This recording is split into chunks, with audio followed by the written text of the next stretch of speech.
Mamá, no voy a ir a la universidad. Sí, No. sí vas a ir. De tus palabras de hoy depende su mañana. ¡Les presento! ¡Álgebra 2!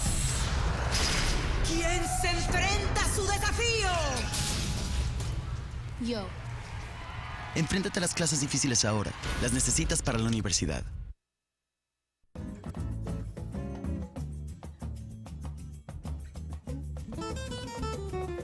Welcome to Generación Latina and your host here, Carolina Peña.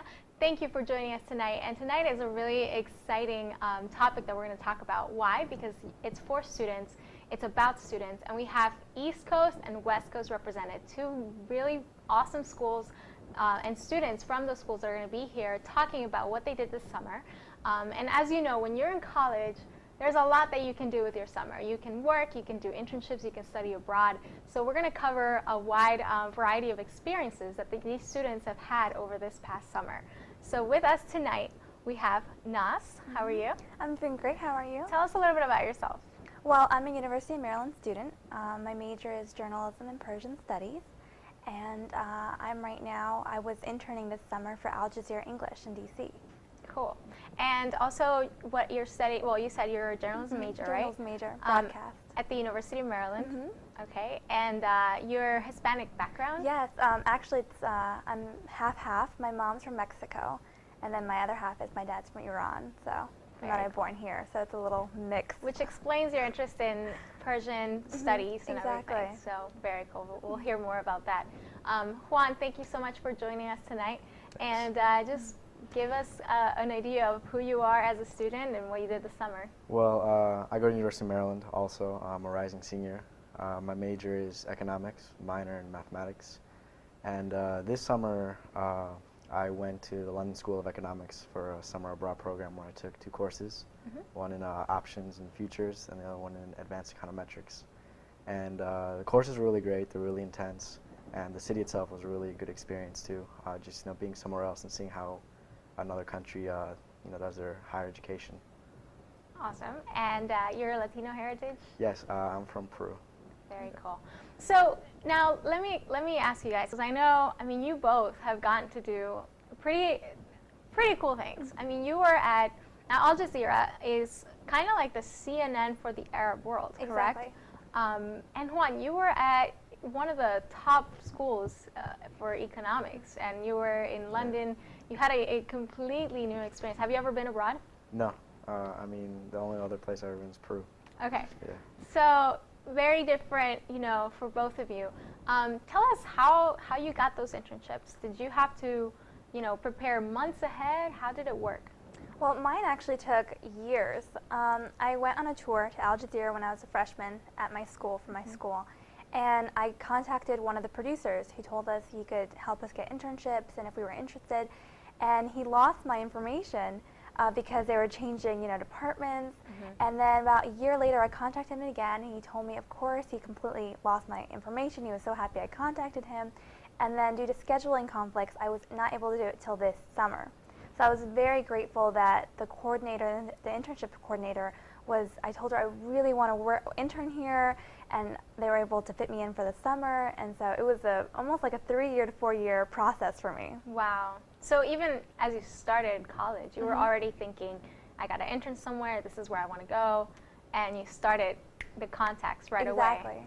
Awesome.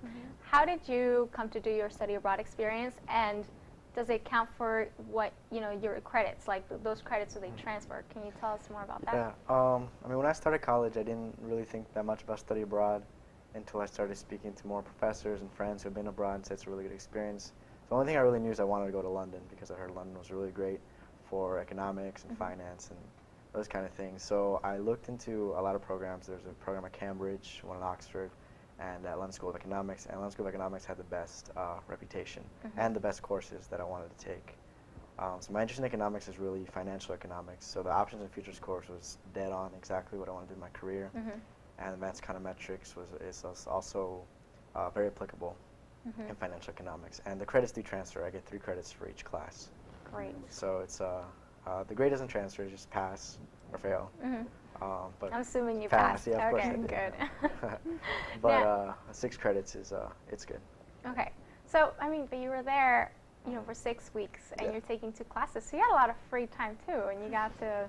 I mean, yeah, the first week I took advantage a lot of it, but it's also a very intense course in 3 weeks. Okay. So I did have to study a lot. Okay. But then on the weekend I also took a trip to Paris one weekend, so that was really fun. Nice, nice. Well, this question goes for both of you. What can you give us an idea of what a day, you know, would look like when you were in the internship or, you know, going to school in London? You know, because it is kind of the adult professional world, but you're also students, so you have to carry yourself with some kind of, you know, professionalism that's expected of you. So just give us an idea of what you had to do in a typical day. Well, I would start my day around 8:30, and I would get in, start reading the news, and my supervisor was a senior White House producer. So I would look at all the news, anything that pertained to the White House, anything that was, you know, big headlines.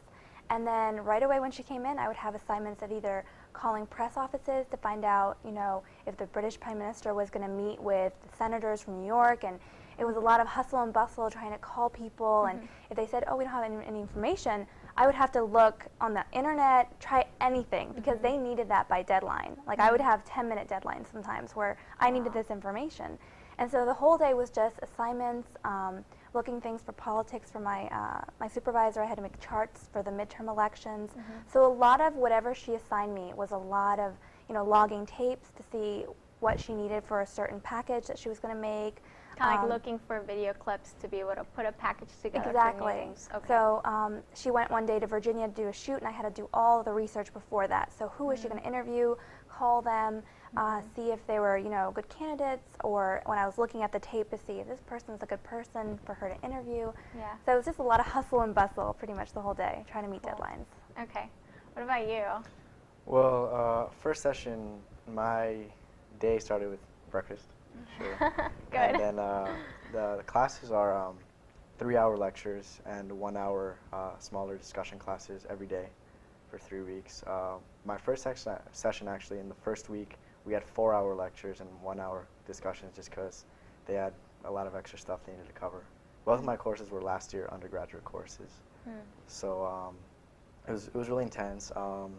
Every day we had a problem set we had to complete for the next day. And then midterms were just 1 week after the beginning of courses. And then the finals, of course, just 1 week after that. So, you know, I would go to class, and of course after class I felt like resting. So, you know, I go out with friends or whatever, and then I come home, do my problem set, and if I had extra time or if I felt comfortable with the material, I'd just go out and explore the city a little bit more. If not, I would just stay in. You know, I can't risk not passing the class. Yeah, definitely. Were the classes big? Were they small? The lectures were relatively big. They were about 80 people, and the discussions were about 20. Okay. Yeah. And were there students from London only, or Oh no, over? it was extremely diverse. There were not actually that many Londoners. There were people from India. I met people from Italy, Denmark, Brazil, Mexico. Where else? Spain, France. It was very, very, very diverse. Awesome. Yeah. So for both, what do you think is the most important thing that you gained from your experiences that will carry into your professional future? One thing I gained was to be very confident. I mean, I was sometimes in rooms where I would go on foreign press events with a lot of veteran journalists, and I'm this intern, newbie, don't know what I'm doing, and it was really good to be confident and tell them, you know, what have you learned? Do you guys have any advice? And sometimes they won't be sociable. Sometimes you'll meet people who won't be nice, but then other ones are so willing to help you and, you know, give you advice. So one thing I've learned is not only be confident in your job, but also keep your personality. Keep, you know, be happy, you know, show the workers, because a lot of times in the newsroom, people are very stressed out. So I learned, you know, don't take anything personally. Everything is work. You know, after the deadlines pass, people usually go back, but try to keep your head like level head. So you don't get any stress, you don't act, you know, crazy. You know, you show them that you can take control of all the deadlines you have. Yeah, and that's really important if you're going to work, especially in a newsroom, producing either in front of the scenes, behind the scenes. It can be so stressful. And I think that you got just a great view of that and how things are run behind the station. And what you guys air, what Al Jazeera airs is to an entire part of the world that you're familiar with. You were in Iran last year, Yeah. right? Did you feel like going to Iran and then doing this internship, was that helpful for you, just understanding the audience a little better? I guess, but mostly to see how Al Jazeera actually does the news. It's more internationally based, so most news we watch is local or national, but the way they actually approach things are much differently than regular news. I've never seen it. They have a lot of embedded journalists in different countries, so whenever something happens, they already have someone there who knows the people, who kind of knows the area. So that was very different. Like, their segments are much different than regular news, I've noticed, the way they approach them. Very cool.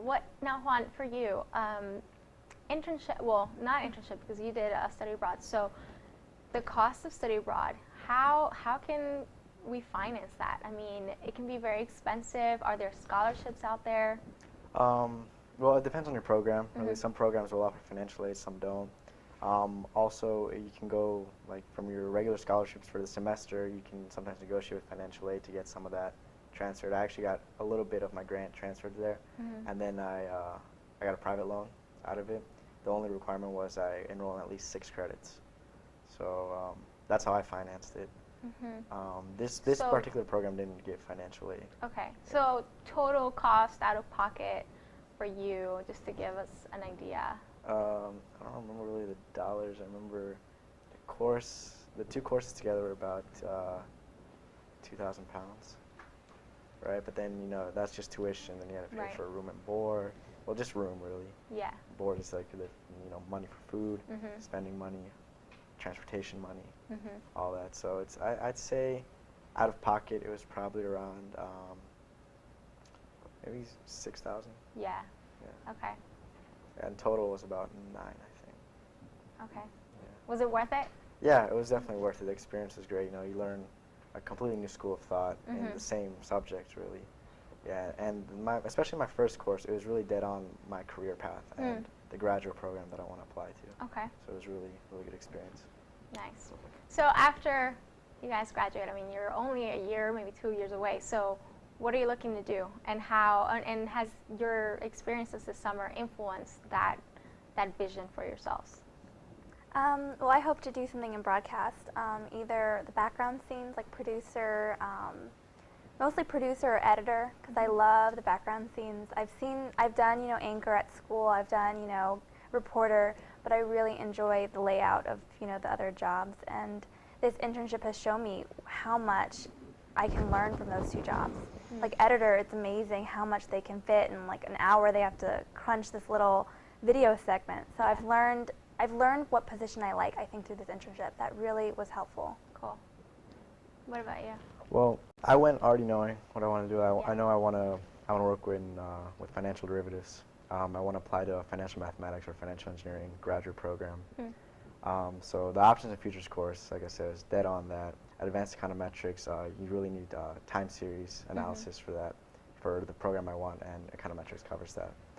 So my goal is to work at a financial firm in either operations research or financial derivative trading. Okay. Do you ever see yourself working in London, maybe, or? Yeah. I mean, the big places to work would be New York, London, or I heard Hong Kong too, but probably New York or London. Okay. Yeah. Awesome. Now, if you guys could point to maybe one person that you'd want to thank or acknowledge that has helped you in your college career so far, who would that be? I think my parents. They've always been there for me. They've always pushed me. They've always told me I could do anything I want to do, and I think my parents have always been 100% behind me. I would say the same thing, and especially my father. My father's always guided me the right way. I've never questioned him. He always seems to be right, and he's always supported me in anything like the London program. I needed their help, especially to make the deadlines, and the loan came in afterward for reimbursement. But he always supported me in that, and my career path. So my father definitely. That's great. Well, thank you both so much for being with us tonight, and just thank you for sharing your experience. I know so many students have absolutely no clue what to do through college, or and oftentimes these internships or study abroad experiences can completely change your mind and just give you a perspective about what you can do. So definitely open up your options, right? And that's what you guys did. Thank you guys again, and I definitely hope to see you back when you're doing really big things, producing for a big network, or you never know, maybe you're teaching math, or doing something amazing with your minds, your brilliant minds. So thanks again, and we'll be right back. We have 2 more students representing the West Coast and also sharing about their internships this summer. So we'll be right back.